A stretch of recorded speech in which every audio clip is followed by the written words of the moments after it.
Hello everyone, my name is Zoe Mcgough and I am 16 years old and this is my story.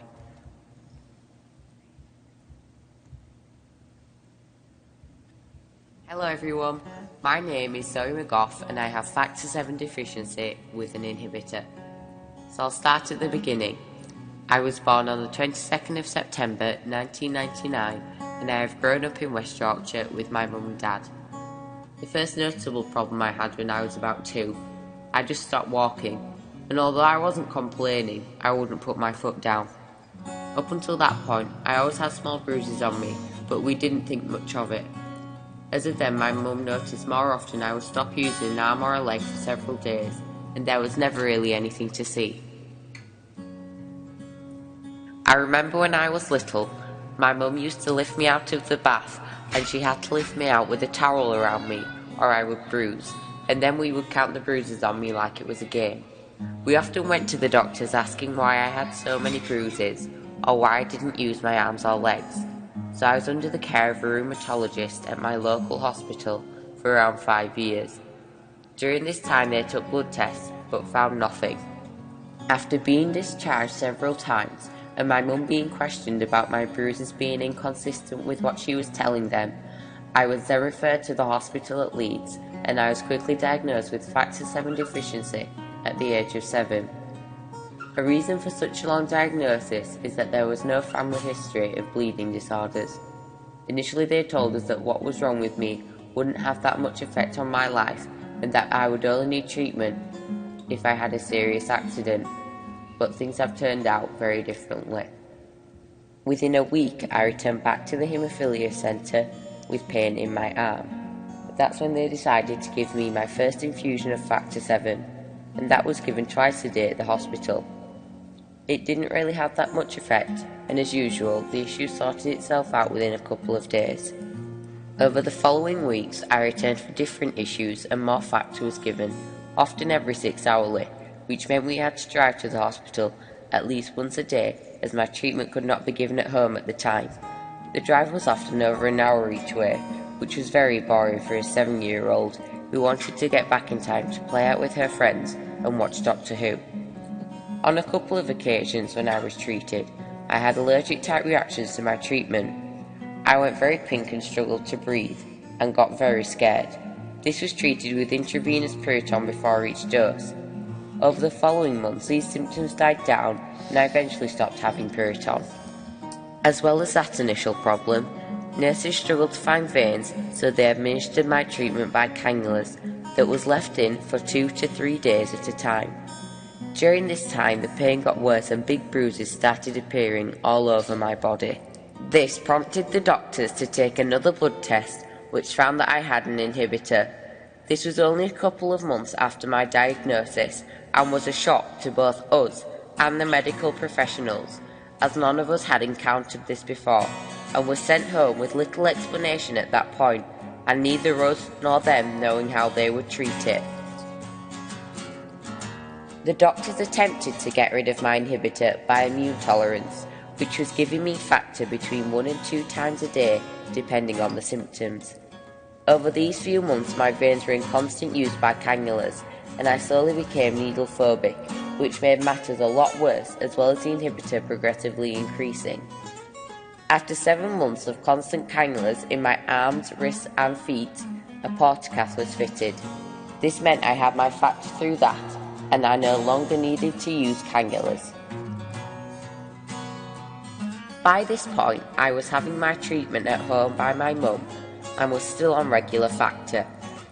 Over the next few years, my pain increased, but didn't always match the symptoms of a bleed. There was often nothing to see, or sometimes there was terrible bruising that just appeared overnight, and my factor wasn't making any difference. The doctors started to suspect that there were other things going on. I had a biopsy on my ankle, which brought back the results that I had eosinophilic fasciitis, yet another rare syndrome which causes tissue beneath the skin to become swollen. My symptoms, stomach ulcers, internal bleeding, and inflammation around the kidneys, did not match the diagnosis, and the doctors were unsure if the bleeding was causing the inflammation or the inflammation was causing the bleeding. We tried treatment for that for 6 months with the unlikely hope that it would do something. Unfortunately, it did not work. I remember at one point, I asked my mum, how come people can get new arms and legs but they can't figure out what is wrong with me? By this time I was attending less than 50% of school, on constant painkillers and bound to my wheelchair. All this combined was very frustrating for me at that age, as I just wanted to play with my friends and enjoy myself, but I couldn't do that. Things were getting that bad that we visited several different hospitals up and down the country, hoping for answers and treatment, but none had a definite conclusion of what was happening to me. When I was 10, I was referred to specialists at Alderhay Children's Hospital. The doctors there suggested that I try a new treatment that required me to wear a pump. Straight away, I knew I didn't want that, as the treatment was experimental and I didn't want something strapped to me 24/7 if there was a good chance of it not working. We returned back to my normal Hemophilia centre at Leeds, and they decided to give me some treatment that they had previously recommended as part of a combination. It was rituximab and a dose of steroids. Luckily it worked and things have been going well since then. Although it didn't get rid of my inhibitor completely, it knocked it down to the lowest it has ever been, and I am having bleeds much less frequently. As that was over 5 years ago, in the years following, my inhibitor has slowly increased, but hasn't caused much effect, so we aren't too worried at the moment.